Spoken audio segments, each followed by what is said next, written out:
বিজয় দিবস 2024 উপলক্ষে ঢাকা জেলা পুলিশ কর্তৃক আয়োজিত যে নিরাপত্তা ব্যবস্থা গৃহীত হয়েছে 5 স্তরের, সেটা আমাদের নিরাপত্তা ব্যবস্থা হবে ডিএমপি এলাকা থেকে।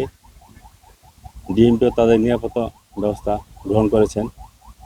আমাদের ব্যবস্থা হবে আমিনবাজার থেকে, এবং শুধু খালি এই সাভার স্মৃতিসৌধ কেন্দ্রিক নয়, তার আশেপাশের যে জেলাগুলি আছে অর্থাৎ মানিকগঞ্জ, টাঙ্গাইল, গাজীপুর মেট্রো, এসব এলাকা আমাদের নিরাপত্তা বলয়তে চলে আসবে। এবং পোশাক, সাদা পোশাক, এবি ভ্যান সকল স্তরের নিরাপত্তা আমরা রেখেছি, যেন খুব সুন্দরভাবে ভিভিআইপিগণ, বিভিন্ন সামাজিক ও রাজনৈতিক ব্যক্তিত্ব এবং তাদের সমর্থকবৃন্দ অতি সুন্দরভাবে সুশৃঙ্খলভাবে নিরাপত্তা সহকারে এখানে এসে অর্পণ করতে পারেন এবং নির্বিঘ্নে আসা যাওয়া করতে পারেন।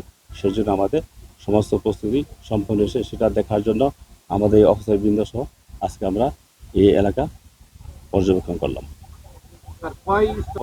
4 স্তর, আসলে এই স্তরটা এটা বিভিন্ন স্তর হয়ে থাকে, এবং আজকেই যে শুরু হয়েছে তা কিন্তু না। আমরা আরও অনেক আগে থেকে, আরও 10 দিন আগে থেকে আমাদের নিরাপত্তা ব্যবস্থা চলতেছে। এটা হয়তোবা আপনারা দেখতেছেন না।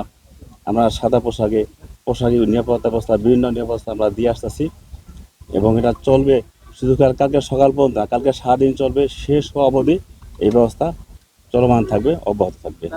কতজন আছে আমাদের 3112 জন। বহিরাগতরা আসলে আসতে পারবে না, কারণ অনেক আগে থেকে চেক করা হচ্ছে, এবং যারা দেখতেছেন এখানে তারা কিন্তু কাজের জন্য আসছেন। এমনি এই মুহূর্তে কিন্তু দর্শনার্থী আসেনি। যারা কাজের জন্য আসছেন প্রত্যেককে জিজ্ঞাসাবাদ করা হচ্ছে, চেক করা হচ্ছে, যেন কোনো অপ্রীতিকর ঘটনা না ঘটতে পারে।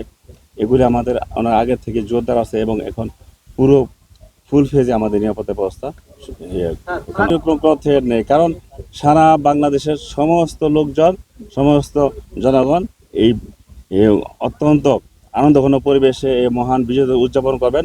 সবাই তাকিয়ে আছেন এই 16 ডিসেম্বরের দিকে। কাজে কোনো থ্রেট নেই আমাদের কাছে। সড়ক ব্যবস্থাপনা নিয়ে